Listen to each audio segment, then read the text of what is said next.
ವೀಕ್ಷಕರೇ ನಮಸ್ಕಾರ. ನೀವು ನೋಡ್ತಾ ಇದ್ದೀರಾ ಹೆಲೋ ಹಿಂದೂ. ನಾನು ಸೈಯದ್ ಹಿದಾಯತ್.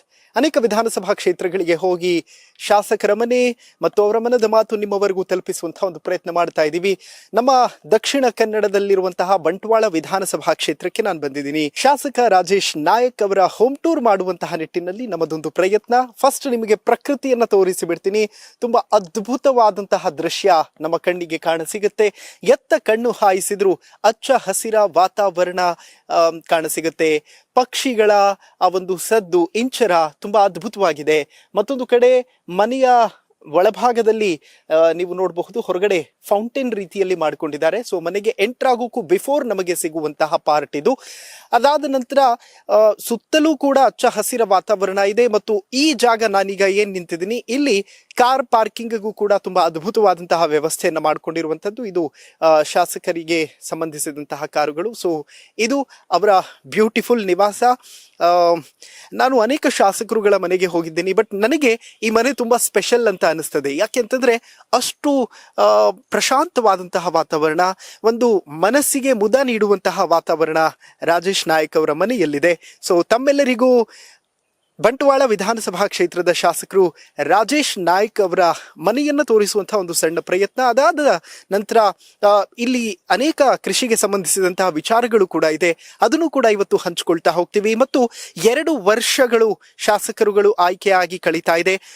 ಅವರ ಕ್ಷೇತ್ರದಲ್ಲಿ ಅವರು ಮಾಡಿರುವಂತಹ ಅಭಿವೃದ್ಧಿ ಕೆಲಸಗಳೇನು ಮತ್ತು ಜನಸಾಮಾನ್ಯರಿಗೆ ತಾವು ಅಂದುಕೊಂಡಂತಹ ಕನಸುಗಳನ್ನ ನನಸು ಮಾಡುವ ನಿಟ್ಟಿನಲ್ಲಿ ತೆಗೆದುಕೊಂಡಿರುವಂತಹ ಒಂದಷ್ಟು ಕ್ರಮಗಳ ಕುರಿತಾಗಿ ಇವತ್ತು ಚರ್ಚೆ ಮಾಡ್ತಾ ಹೋಗೋಣ.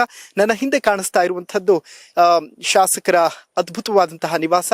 ಮತ್ತು ಎಂಟರ್ ಆದ ತಕ್ಷಣ ನಮ್ಮ ಎಡಭಾಗದಲ್ಲಿ ನೀವು ನೋಡಬಹುದು ನವಿಲಿನ ಸಂಚಾರ. ಸೊ ತುಂಬಾ ಅದ್ಭುತವಾದಂತಹ ದೃಶ್ಯ. ಸಿಕ್ಕಾಪಟ್ಟೆ ನವಿಲುಗಳು ಬರ್ತಾನೆ ಇರುತ್ತೆ ಮತ್ತು ಪಕ್ಷಿಗಳ ಸಂಖ್ಯೆ ಅಪಾರ ಪ್ರಮಾಣದಲ್ಲಿದೆ. ಮತ್ತು ಎಡಭಾಗದಲ್ಲೇ ದೇವಸ್ಥಾನವನ್ನು ಕೂಡ ನೀವು ಗಮನಿಸಬಹುದು. ಅಂದ್ರೆ ದೈವಭಕ್ತಿ ಅಪಾರವಾಗಿ ಇರುವಂತಹದ್ದು ಎಲ್ಲರಿಗೂ ಕೂಡ ಗೊತ್ತಿರುವಂತಹ ವಿಚಾರ. ಪ್ರತಿ ಶಾಸಕರ ಮನೆಗಳಲ್ಲೂ ಕೂಡ ಅಷ್ಟೇ, ನಾನು ಪ್ರತಿಯೊಂದು ಕಡೆಗಳಲ್ಲೂ ಹೋದಾಗ ದೈವಭಕ್ತಿಯನ್ನ ತುಂಬಾ ದೊಡ್ಡ ಪ್ರಮಾಣದಲ್ಲಿ ಅನುಸರಿಸುವಂತಹ ಒಂದು ಕೆಲಸವನ್ನ ಪ್ರತಿ ಶಾಸಕರು ಕೂಡ ಮಾಡ್ತಿರ್ತಾರೆ. ಬಟ್ ನಮ್ಮ ರಾಜೇಶ್ ನಾಯಕ್ ಅವರು ಅದರಲ್ಲಿ ಡಿಫ್ರೆಂಟ್.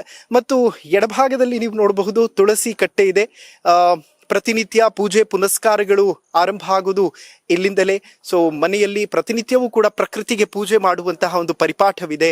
ಆ ನಿಟ್ಟಿನಲ್ಲಿ ಪ್ರಕೃತಿಗೆ ಪೂಜೆಯನ್ನ ಸಲ್ಲಿಸಿ ದಿನಚರಿಯನ್ನ ಆರಂಭಿಸಲಾಗುತ್ತೆ.